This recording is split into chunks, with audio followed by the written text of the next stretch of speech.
They laughed at me when I signed the prenup. Now they want me to erase it. The living room of the Hale estate was heavy with tension, leather chairs, oil paintings, and the stale scent of overpolished wood.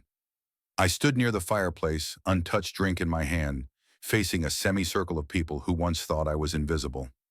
Vivian sat stiffly on the armrest, not beside me, not even near. Her father Sterling was already mid-sentence, something about moving forward as a family. Diane offered her usual cold smile diplomacy, the kind that made you feel guilty for existing.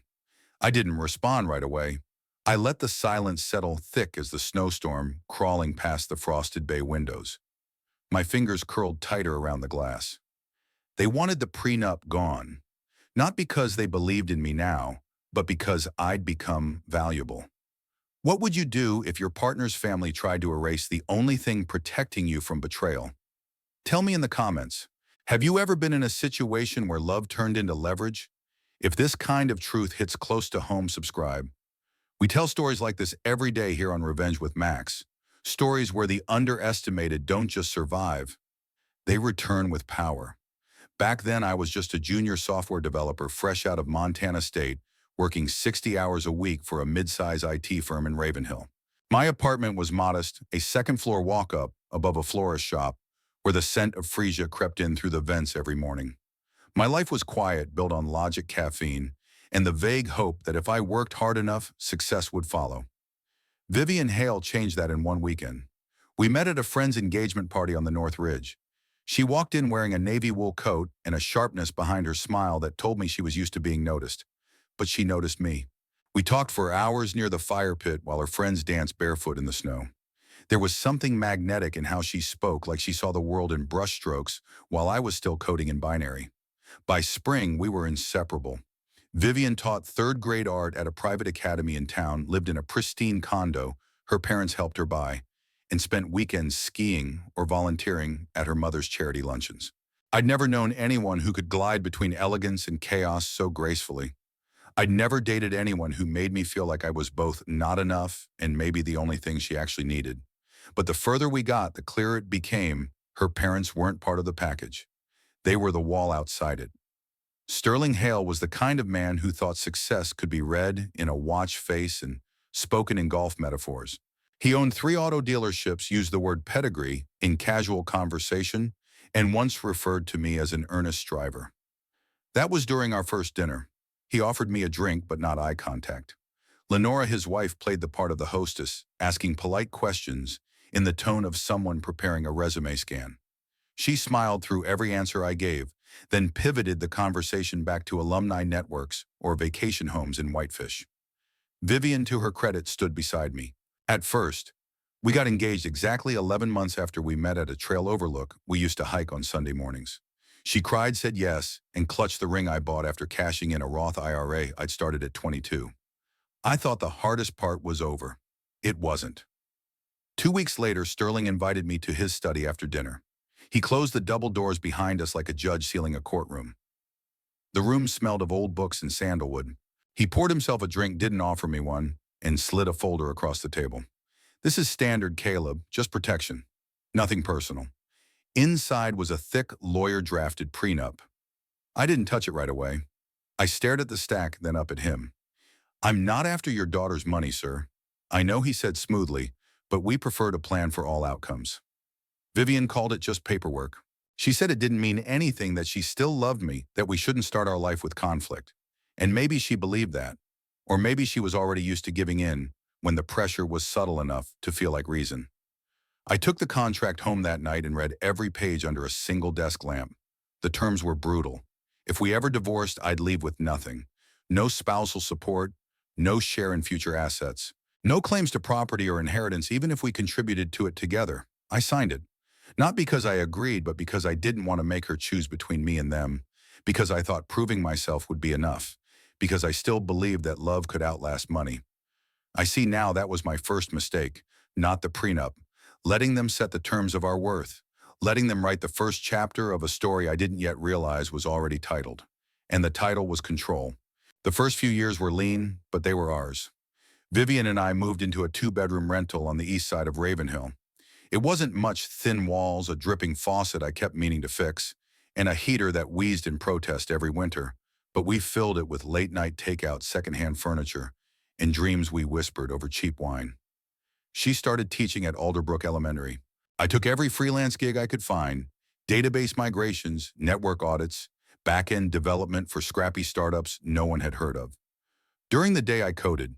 At night I studied languages, frameworks, cloud architecture. I told myself I was investing in our future. Vivian didn't complain. Not exactly. But I saw it the shift. The dinners where she seemed distant. The way she smiled thinner when I mentioned a client win.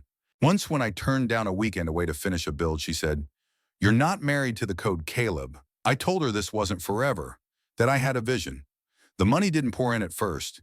It trickled like every line of progress does until one day it didn't. One client led to another. A small startup offered me equity to build their infrastructure. The gamble paid off.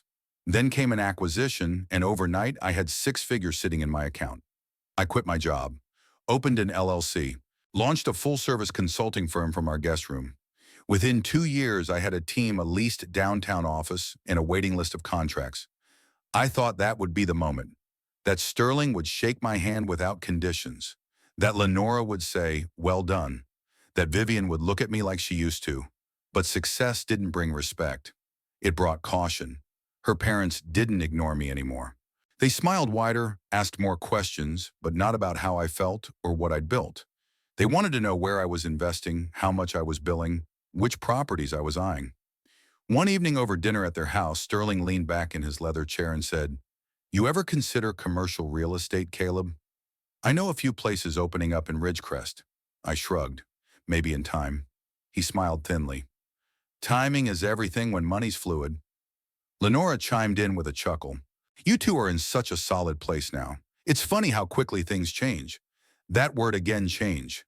Never grow, never build, just shift." As if my rise was a glitch and anomaly they hadn't accounted for.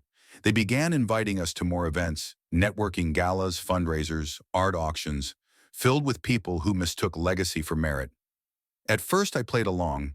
I shook hands, nodded through conversations about asset class portfolios and summer homes in Glacier National Park. But I knew I didn't belong, not because I wasn't successful, but because I didn't care for their currency of prestige. I cared about what I built, not who saw it. Vivian didn't say it out loud, but she began to glow more when we walked into rooms like that. She'd loop her arm through mine a little tighter. She started suggesting I wear blazers, get better shoes, upgrade my car. "They'll take you more seriously," she said once. "I don't care if they do," I replied. "Maybe I do," she said. It wasn't a fight, it was just a moment, one of many. But even then, I still told myself, this is a phase. They'll see the real me soon enough. The prenup never left my mind, though. Not because I planned on ever using it, but because it lingered like a locked door in a house we lived in together. I remembered the words, "This protects Sarah's future." Not your future together, just hers. Every now and then, they'd mention it. At brunch, Lenora once said, "It was so wise of us to put that prenup in place, especially with how well you've done. So much can change in a marriage." Vivian smiled politely, said nothing. Another time, Sterling joked with me over bourbon. "That little contract, smartest thing I ever did for my daughter." I laughed along. I always did. But I started noticing more. The way Lenora glanced at my watch when I reached for the wine. The sudden interest in our joint accounts. The way Sterling began phrasing things like, "You two have such a stable arrangement." Not marriage, not love. Arrangement. It felt like a slow audit of my life done in smiles, small talk, and silk curtains. And beneath it all, one truth pressed in louder than the rest. They didn't trust me when I was broke. And now that I was wealthy, they still didn't trust me. Only now they wanted in. It started like any other dinner at the Hale estate. Steak on fine china, crystal glasses glinting beneath a chandelier, the quiet clink of utensils and rehearsed laughter echoing through the room. But something felt arranged. Vivian was dressed sharply, more polished than usual, her hair pinned in a way she only did when she was nervous. Sterling opened a bottle of wine he'd been saving for a special evening. Diane complimented my tie twice. Celeste wasn't there. I should have known then. We moved to the sitting room afterward. The fireplace crackled even though it wasn't cold. I took the leather armchair by instinct, backed into a corner surrounded. Vivian sat on the far end of the couch. Sterling and Diane flanked her. The silence was too heavy to be casual. Sterling cleared his throat and leaned forward. Caleb, I want to bring something up that's been on my mind lately. I think we all agree that things have changed quite a bit since you two got married. I didn't answer. He pressed on.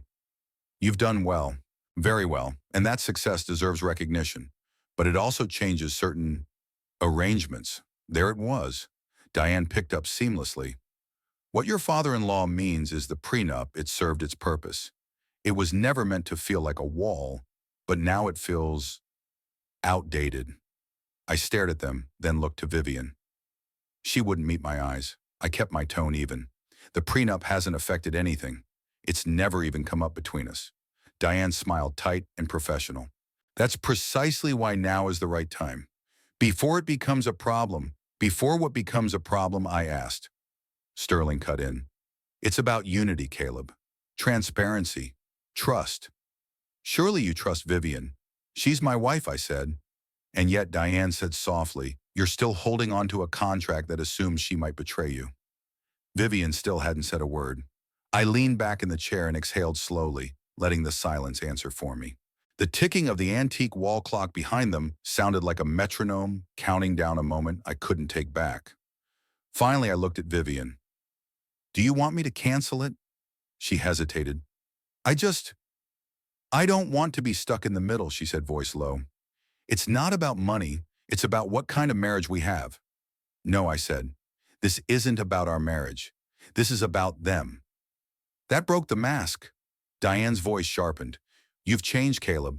You're not the same man we welcomed into this family. You used to be humble, grateful. I laughed, not loud, just a dry breath through my nose. I used to be broke. That's what you mean? Sterling stood up then, towering behind the couch. We're trying to keep this civil, he said.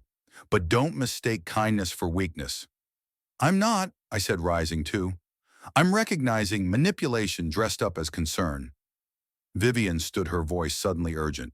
Can we all just breathe, please? But it was already done.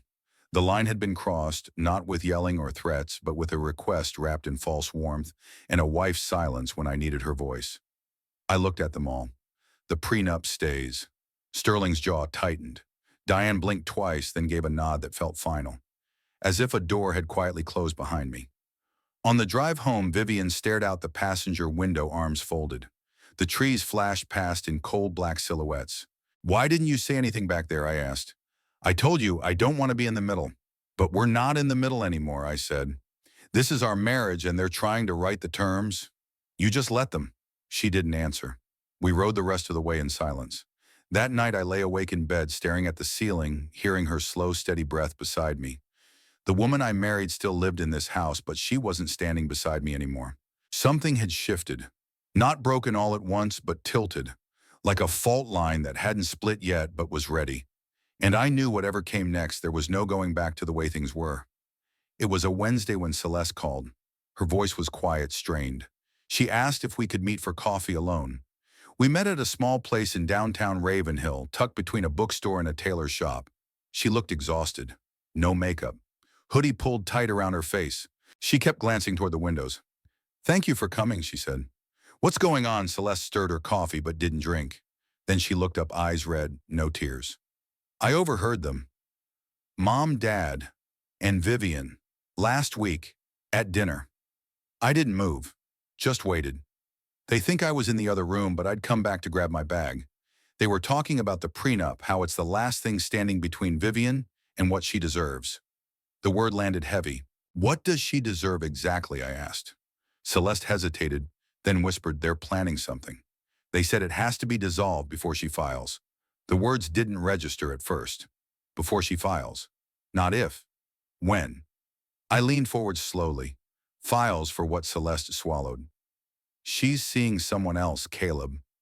The air left the room for a moment. The sound of espresso machines and clinking mugs faded behind the static rising in my ears. She looked away. Mom and Dad know. They've known for weeks, maybe longer. And they're helping her. They're managing it, she said carefully. They're telling her to wait, not to make a move until the prenup is gone, because if she leaves now, she gets nothing. But if they can convince you to cancel it first, I sat back in the booth. Every warning I'd ignored, every polite smile from Diane, every little silence from Vivian. It all made sense now. They think I'll walk away quietly, I said. Celeste finally met my eyes. They think you won't fight, that you'll do what's gracious, like always. She reached into her bag and slid something across the table, a folded napkin scribbled with dates and a name I didn't recognize. Hotel reservations, jewelry receipts. I found them in Mom's files. She thinks I don't go near her office. I stared at the paper. My fingers didn't even twitch. Why are you telling me this? I asked. Because it's wrong, she said simply. You don't deserve this. I always thought you were the only honest one in that house. I nodded once, tucked the napkin into my coat pocket. I won't say anything, she added. You didn't hear this from me. Outside, the winter air bit harder than usual. That night, I didn't confront Vivian. I smiled through dinner, asked about her class, her coworkers, her mother's new foundation. She answered, distracted, tapping something into her phone while sipping wine. I watched her closely now. The way she lied without blinking, the way she looked me in the eye while her thumb swiped across a hidden world I no longer had access to. It wasn't rage I felt, not betrayal, something colder, the click of clarity. They weren't just preparing to cut me out. They'd already started, and now I'd start too. I didn't sleep that night. While Vivian slept beside me wrapped in a silk robe I'd bought her on our 3rd anniversary, I stared at the ceiling in silence, replaying Celeste's words. Again and again. They're waiting for you to give it up. Then she files. At 3:17 a.m., I got up. In the office, I powered on my laptop and slipped on headphones. The house was quiet. Too quiet for someone about to detonate everything he'd built. I started with our shared financial accounts. Small odd charges stood out now. Boutique hotel chains in towns she never mentioned visiting. Jewelry stores she claimed were for charity auctions. Spa packages labeled under aliases. But it wasn't the charges that made me pause. It was how easily she thought I'd never look. I opened a secure folder I hadn't touched in years, one labeled contingency. Inside were notes I'd written in the early days of our marriage, a list of documents I kept on a cloud drive.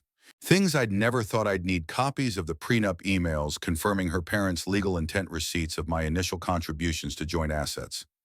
At 4:12, I sent an encrypted message to a contact I hadn't spoken to in 2 years. Nora Brooks, divorce attorney, sharp, discreet, tactical. We'd met at a real estate closing once. I remembered how she'd out-negotiated 3 senior partners without raising her voice. By 9:00 a.m., she'd replied, I've reviewed the prenup. It's airtight. You're covered. But if she's been preparing to dismantle this from the inside, we'll need more than just paper. We'll need precision. That word stuck, precision. I spent the next 2 days gathering exactly that. I installed a keystroke logger on our shared desktop, just enough to mirror what she typed, not enough to raise alarm. I synced our home Wi-Fi to track device access. I backed up every file on the shared drive, including the innocuous Taxes 2021 folder Vivian kept. Buried beneath spreadsheets, I found a PDF titled Trust Transfer Draft. My name wasn't on it. At dinner that night, I made pasta, her favorite. She talked about a new student in her class who painted with both hands. I nodded, smiled, poured wine, played the part. Inside, I was rewiring the chessboard. Nora called the next day. Do you suspect she'll file soon? I don't think she's waiting for the right moment, I said. I think they're trying to manufacture it.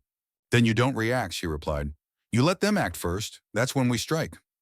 Later that week, Vivian told me her mother wanted to host a family dinner. Nothing formal, she said. Just something to talk things through. I kissed her cheek and said, sounds good. I'd already bought 2 new external drives that morning. Backed up everything 3 times. I looked at her that evening, really looked. Not the woman I fell in love with. The woman across the table now. Polished, controlled, calculated. She was playing a long game. But so was I. And unlike her, I had nothing to hide. Only things to reveal. At the right time, in the right way. That's the thing about being underestimated for too long. Eventually you learn how to make silence your sharpest weapon. They showed up on a Sunday afternoon, No warning, no invitation. Just the sound of tires crunching my driveway gravel, one after another. Sterling, Diane, Vivian, and unexpectedly, Amy, the eldest sister flown in from Seattle. Her presence meant to signal family unity. I opened the door without a word. Vivian stepped in first, eyes cautious. Sterling didn't bother to ask permission, just brushed past me with Diane at his heels. Amy offered an awkward half smile, which I didn't return. They arranged themselves in my living room like a courtroom panel. I stood. Sterling started it. Caleb, this isn't an ambush. It's a conversation. But it's a conversation that needs to happen for everyone's sake. Diane folded her hands. This prenup is poisoning your marriage. It creates distance, distrust. We all see it, and we care too much to let it fester. Amy nodded silently like she had been pre-coached. I kept my expression still. Sterling leaned forward. You've built a great life for Vivian, and we're proud of that. Truly.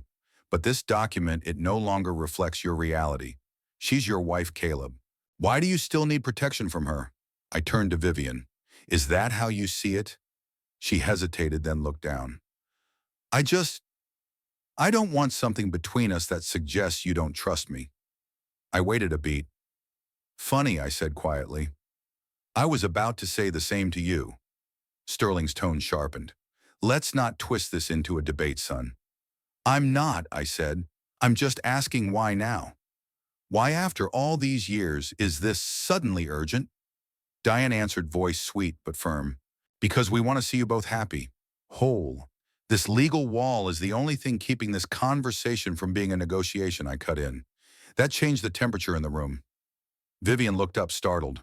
Sterling's face tightened. Diane's smile wavered. I know about the draft trust, I continued. I know about the hotel bills, the ring, the plans. Amy flinched. I know, I said, turning to Vivian, that you've already decided to leave. Her lips parted, but nothing came out. You were just waiting for me to tear up the prenup first, so that when you filed, I'd walk away empty-handed. The room went silent. Diane tried to recover. Caleb, you're clearly emotional. No, I said. I'm precise. And I've documented every step of this process, every attempt to manipulate me, every lie wrapped in concern. Sterling stood. You think this makes you stronger, holding on to a piece of paper like it's some moral high ground? No, I replied. But it's a line. One I won't let you erase. Vivian's voice cracked. You were never supposed to find out this way. But I did, I said. And I stayed quiet, hoping you'd stop. You didn't. I stepped back. This conversation is over. Diane's voice rose. Caleb, don't be foolish. You'll end up alone. I met her eyes. I'd rather be alone than owned. They left not long after. One by one, faces strained, words clipped. Vivian was the last to walk out the door. She didn't say goodbye. I watched them from the window. 4 silhouettes in winter coats returning to the car that brought them here, confident they'd leave with control. Instead, they left with clarity. This wasn't negotiation. This was checkmate. The divorce papers came on a Tuesday. Courier delivered. Thin envelope. No note. Vivian had filed on grounds of irreconcilable differences. I smiled when I read the line. It was the first honest sentence she'd given me in months. I didn't respond. I forwarded everything to Nora. 2 days later, she called.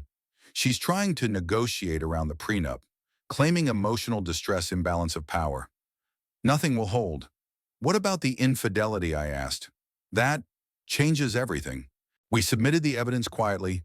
Photos, financial records, the timeline Celeste had helped confirm. Vivian's legal team went silent for nearly a week. When they returned, the tone had changed. No more negotiations, no more conditions, just a request, clean break. No alimony, no division of assets, no claim on the business.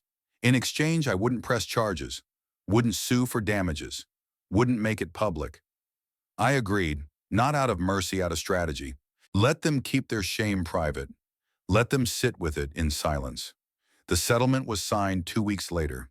Vivian moved out while I was at the office. When I returned, her closet was empty. The air felt cleaner, quieter. No screaming, no final argument, no closure, only absence. I stood in the doorway of our old bedroom, looked at the bare walls, the echoing space, and realized something simple. I wasn't grieving. I wasn't angry. I was free. From that day forward, the phone calls started not from her, but from her mother. Voicemails. Long ones. Caleb, you've humiliated her. She's lost everything. You need to be the bigger person. She gave you the best years of her life. I didn't answer any of them. Nora advised me to save them just in case. Then came the rumors. Their foundation lost a major donor.